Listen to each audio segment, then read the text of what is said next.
नमस्कार, बहुत बहुत स्वागत है आपका इंडिया जंक्शन में। मैं हूं आपके साथ पीयूष मणि अवस्थी। इस समय सोशल मीडिया का प्लेटफॉर्म सबसे मजबूत प्लेटफॉर्म के रूप में देखा जा रहा है।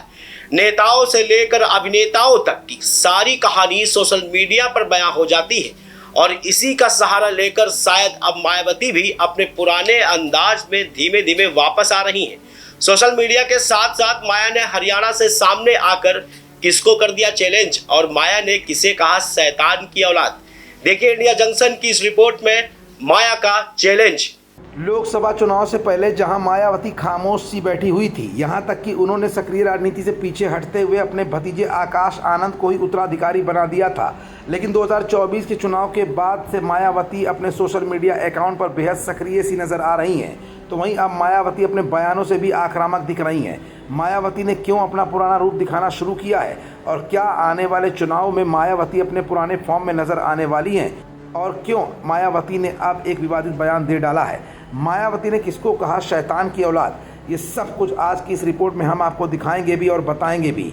दरअसल बसपा प्रमुख मायावती ने हरियाणा में चुनावी रैली के दौरान जातिवाद के खिलाफ कड़ा रुख अपनाया है। उन्होंने कहा कि जातिवाद को बढ़ावा देने वाले लोग संविधान के खिलाफ काम कर रहे हैं। मायावती ने SC/ST समुदाय के लिए हरिजन शब्द के इस्तेमाल पर कड़ी आपत्ति जताते हुए कहा कि ये शब्द अपमानजनक है।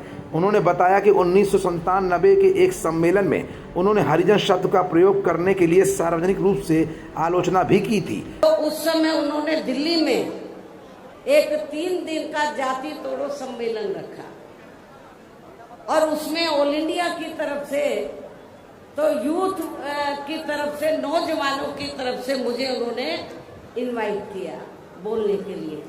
और जब मैं उस सम्मेलन में बोलने के लिए गई तो वहां पर जितने भी जनता पार्टी के नेता थे तो वो बार बार हरिजन हरिजन इस्तेमाल कर रहे थे। तो मैंने उनको कहा कि एक तरफ तो आप जाति तोड़ने की बात कर रहे हैं और दूसरी तरफ आप हरिजन कह रहे हैं। यदि हम इसको पॉजिटिव सेंस में ले तो हम तो हरि का मतलब ईश्वर, हम तो ईश्वर की औलाद होगी, तो बाकी लोग क्या शैतान की औलाद है। मायावती ने जाति आधारित भेदभाव को खत्म करने की अपील करते हुए सभी से संविधान के सिद्धांतों का पालन करने की बात कही है। मायावती ने कहा कि उन्हें बाबा साहेब के बारे में जानकारी तो है, लेकिन उन्हें ये भी पता होना चाहिए कि SC/ST के लिए किस शब्द का इस्तेमाल किया गया है। बाबा साहब के बारे में इनको जानकारी है, लेकिन ये भी जानकारी लेनी चाहिए कि SC/ST के लिए क्या लफ्ज इस्तेमाल किया गया है।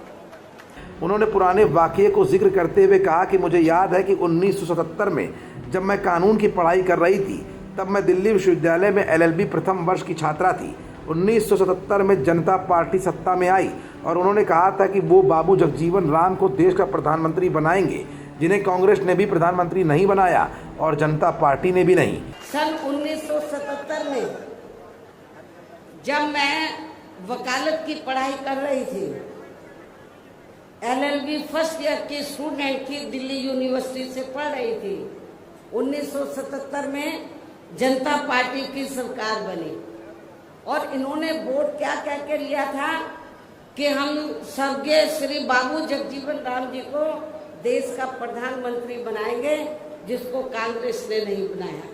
कांग्रेस ने भी नहीं बनाया जिनको, और जनता पार्टी ने भी नहीं बनाया 77 में। उन्होंने आगे कहा कि 1977 में दलित वर्ग के लोग, अनुसूचित जाति जनजाति वर्ग के लोग पूरे देश में बहुत नाराज थे। उस समय उन्होंने दिल्ली में 3 दिन का जाति तोड़ो सम्मेलन रखा और उसमें मुझे उन्होंने बोलने के लिए बुलाया। और जब मैं उस सम्मेलन में बोलने के लिए गई तो वहाँ पर जितने भी जनता पार्टी के नेता थे वो बार बार हरिजन शब्द का इस्तेमाल कर रहे थे। तो दलित वर्ग के लोग, अनुसूचित जाति जनजाति वर्ग के लोग पूरे देश में बहुत नाराज थे, खफा थे। तो उस समय उन्होंने दिल्ली में एक 3 दिन का जाति तोड़ो सम्मेलन रखा और उसमें ऑल इंडिया की तरफ से तो यूथ की तरफ से, नौजवानों की तरफ से मुझे उन्होंने इनवाइट किया बोलने के लिए। और जब मैं उस सम्मेलन में बोलने के लिए गई तो वहां पर जितने भी जनता पार्टी के नेता थे तो वो बार बार हरिजन हरिजन इस्तेमाल कर रहे थे। मैंने उनको कहा कि एक तरफ तो आप जाति की बात कर रहे हैं और दूसरी तरफ आप हरिजन कह रहे हैं। अगर हम इसको सकारात्मक रूप से लें तो हरि का मतलब ईश्वर होता है। हम तो ईश्वर की औलाद होंगे, बाकी क्या शैतान की औलाद हैं?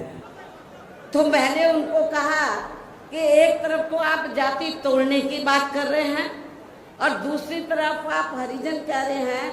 यदि हम इसको पॉजिटिव सेंस में ले तो हम तो हरि का मतलब ईश्वर, हम तो ईश्वर की औलाद होगी, तो बाकी लोग क्या शैतान की औलाद है?